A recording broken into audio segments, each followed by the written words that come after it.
Жанна, өтінемін, есікті ашшы. Ғалым шығып кетті. Қорықпа, деген Орал есікті қаға бастады. Бірақ Жанна үндемеді. Жүрегі жарылардай болып тоқтаусыз жылай берді. Шексіз ұнататын жанның көз жасын көру Орал үшін де оңай емес еді. Бір-бірін сүйе тұра, бір бола алмаудың азабын осы екеуінен артық ешкім түсінбес. Ғалымға деген сезімнің алдамшы екенін Жанна Орал әскерден келгенде ақ түсініп мойындап қойған. Сүйген қызын өзге емес, өз ағасының жанында көру Орал үшін де қиынның қиыны. Қанша сезіміне тосқауыл қойып, тізгінін кері тартса да, жүрегін дегеніне көндіре алмай келеді емес пе? Мүмкін Жанна ағасымен бақытты болса, бұл әлде қашан тағдырына көндігіп, кері шегінер ма еді? Бірақ қайдам? Ғалым мен Жанна ұрыс пен жанжалдан көзін ашпайды.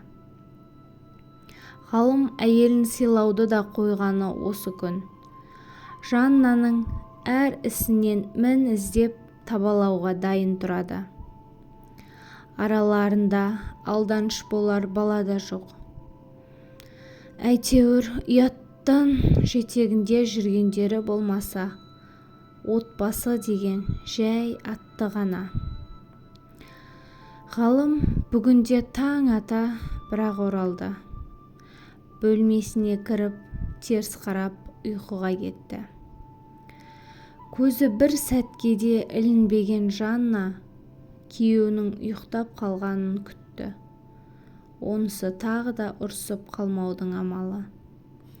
Ғалым ұйықтады-ау дегенде Жанна ас бөлмесіне барып шаруасына кірісті. Бүгін үлкен қыздарына қонақтап кеткен ата-енесінің келетін күні. Бауырсағын пісіріп, етін қазанға салып қойды.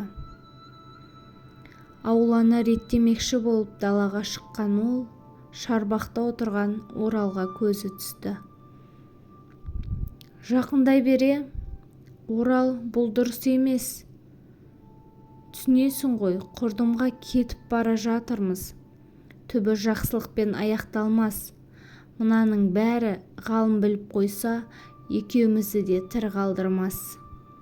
Не сен кет мына үйден, болмаса мен кетейін. Көп болса ажырасқан деген атаққа қалармын, деген Жаннаға Орал ғалымға опасыздық жасағандай сөйлемеші. Сен мені тіпті қасыңа жолатпайсың, қолыңнан да ұстауға мұрша бермейсің. Опасыздыққа мені ғана қидың емес пе? Ажырассаң ажырас, не болса да мен сенен бас тартпаймын. Сен әу бастан мендік болғансың, деп Орал Жаннаға жақындай түсті. Жанна да қазір-ақ мойнына асыла кетуге бар. Бірақ арынан аттап өте алмай, кірпідей жиырыла артқа шегінді. Доғар Орал, өзіңді де, мені де күнәһар қылма, деген Жанна қадамдарын тездете үйіне кіріп кетті. Ата-енесі келіп, арқа-жарқа болып, аз уақыт болса да Жаннаның қабағы ашылып, көңілі көтеріліп қалды. Жанна өз ата-енесін туған әке-шешесіндей көріп, бауыр басып қалған. Ол кісілердің де Жанна десе шығарда жандары бөлек. Енесі үнемі ақылын айтып, сабырға шақырып отырса, атасы келіннің сөзін сөйлеп, бәйек болады да жүреді.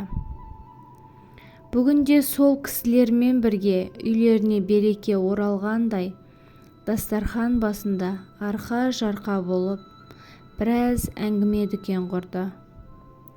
Тек Жанна күйеуін қанша оятса да, ғалым тіпті ата-анасының келгеніне де қарамай, әдетінше ұйқысынан тұрмады.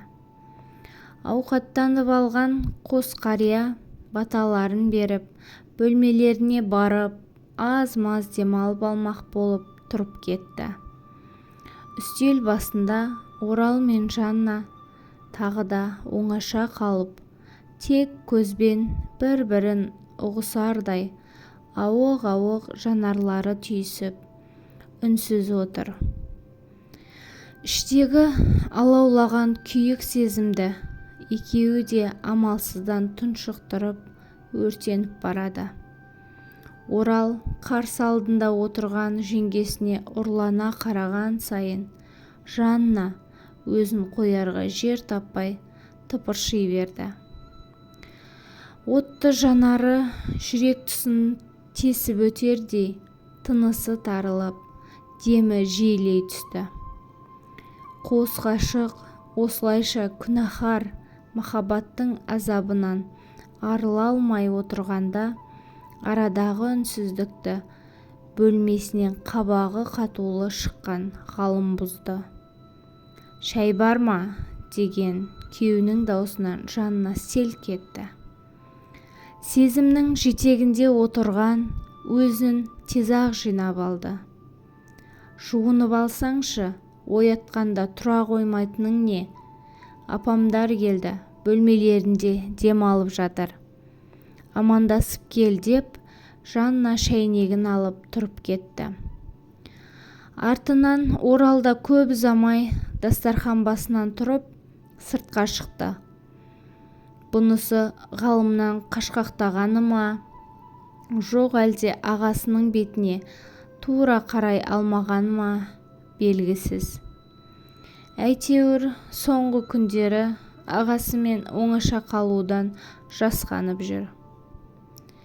«Ертең анамның туылған күні, апамдардан рұқсат алып қойдым, барып қайтайық», деді Жанна шай құйып отырып күйеуіне.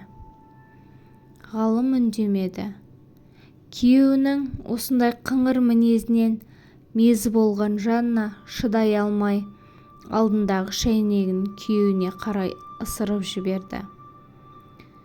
«Тіпті сөйлеуің мұң болды ғой. Кімге айтып жатырмын? Жарға ма?» деп бұрқ етті. «Сенің есің дұрыс па? Күйіп қалсам қайтер едің? Туған күн дейді ғой. Тамақ шайымды да тыныш отырып іше алмайтын болдым. Ертең қолым бос емес, Оралға айт. Әскерден келгеннен сенделіп бос жүр ғой. Апарып келсін», деп Ғалым ашуланып тұрып кетті. «Сені де адам деп айтып отырған мен де ақмақпын. Орал мен бар дейді ғой», деп мұрнының астынан күңкілдеп қалды Жанна. Аулаға шығып шаруа жасап жүреді. Кенет қақпаны біреу қаға бастады. Жанна барып ашамын дегенше, қақпаның ар жағында адам қағуын үдете түсті. «Келе жатырмын, ой Аллай, тыныштық болғай. Сонша не әкетіп бара жатыр?» деп қақпаны ашқан Жанна түсініксіз күйде тұрып қалды. Алдында тұрған белгісіз жанмен бұл кездесуі түбі Жаннаның өмірін күрт өзгертетіні сөзсіз еді. Бағы боп келді ме, жоқ соры ма айналама ол жағы белгісіз. Жалғасы келесі бөлімде. Міндетті түрде өткізіп алмай менің арнама жазылып кетіңіз.